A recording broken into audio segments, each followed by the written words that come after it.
Hello again and welcome back to the commerce class. Friends, due to some technical issue, my previous video on introduction of journal entries got deleted.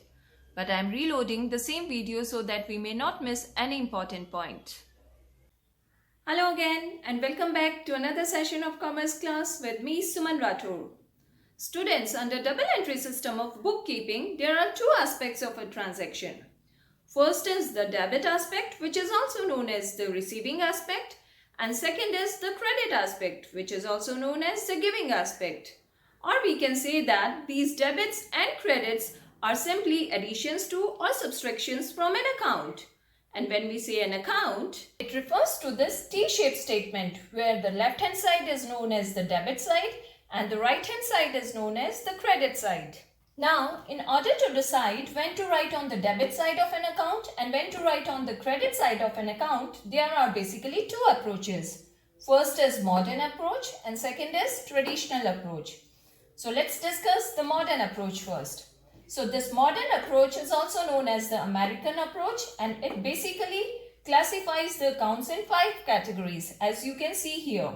So the first is asset account, in which all the increases in assets should be recorded on the debit side and all the decreases in assets should be recorded on the credit side. Then is liabilities account.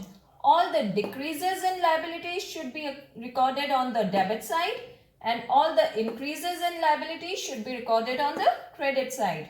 Then is capital account. All the decrease in capital should be recorded on the debit side and all the increase in capital should be recorded on the credit side. Now is expenses account. All the increase in expenses should be recorded on the debit side and all the decrease in expenses should be recorded on the credit side. And the last is revenue account, in which all the decreases in revenue should be recorded on the debit side and all the increases in revenue should be recorded on the credit side. So now let's understand this approach with the help of an example. So now we are making a furniture account here and furniture is an asset, and as discussed earlier, all the increase in an asset should be recorded on the debit side and all the decrease in an asset should be recorded on the credit side. Right? So let's start our question. First transaction is furniture purchased for rupees 20,000. We have purchased the furniture.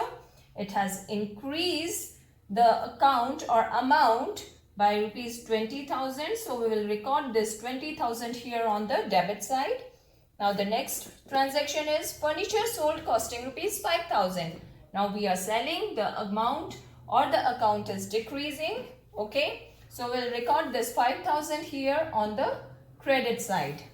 Now next transaction is furniture again purchased for rupees 8,000. Now again we are purchasing the furniture, so it will be recorded here on the debit side with rupees 8,000. And the next transaction, old furniture discarded for rupees 2,500. Now we are discarding the old furniture, so the account is decreasing. So it will be recorded here on the credit side with rupees 2,500. And the last transaction is value of furniture was reduced by 2,000. Now again the value of furniture or the asset is decreasing, so it will be recorded here on the credit side with rupees 2,000. So now you can see that just by looking at the account, you cannot get to know the reason behind this decrease or this increase in an account. So that is why it is very much important to journalize the transaction first. Okay. Now journalizing is the very first step in the accounting process. So let's understand how to make journal entries and what are the rules of debit and credit in journal entries. So journal is the primary book in which transactions are recorded at first in chronological order, which means as and when they occur. And these are the rules for making entry in journal. And this is also the traditional approach of classification of account, which basically classifies the account in 3 broad categories. First is real account, second is personal account, and third is nominal account. Now real account relates to the assets or the properties or all the things that can be measured in terms of money. And personal account relates to the individual or the firm or institution or company. and nominal account relates to the expenses and losses and incomes and gains of the business. So the rule of real account is debit what comes in, credit what goes out. So whatever is coming in the business will be debited and whatever is going out of the business will be credited. And in case of personal account, debit the receiver, credit the giver. And in case of nominal account, debit all expenses and losses and credit all incomes and gains. Now let's see how to apply these rules for making entries in journal. So this is the format of journal. First is date column where date will be recorded, then the particulars where account will be recorded, then the ledger folio. Now this column is used for writing the page number in ledger book in which this particular transaction has been recorded. But in our answers, we'll leave this column empty, then the debit amount column and the credit amount column. Okay, now let's take some transactions to see how to make journal entries. And you can find these transactions in description box also. So let's start it. First is Mohan started business with cash rupees 5 lakh. So first of all, you have to identify the two main accounts that are involved in that particular transaction. Like in this case, the two main accounts are cash account and capital account. Now, after identifying the account, you have to identify the nature of that account. Like cash account is an asset account, so it comes under real account.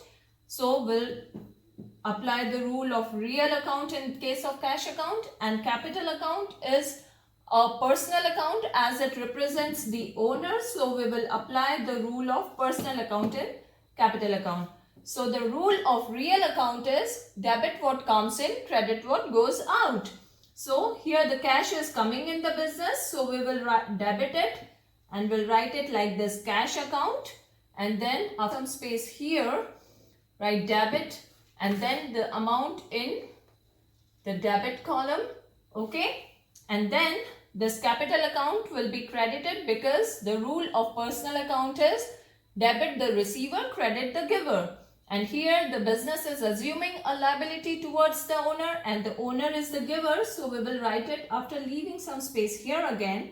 Write it like this, to the owner's name is Mohan. So Mohan's capital account. Okay. And enter the amount here in the credit column. Okay. And then after making the entry, we'll pass the narration or will record the narration. So narration is a brief explanation of the transaction. Like in this case, we'll write it like started business with cash. Okay. So this is our narration. So this narration gives you an idea about that particular transaction. Okay. Then the second transaction is purchase goods for cash rupees 1 lakh. So now again you have to identify the two main accounts that are involved in the transaction.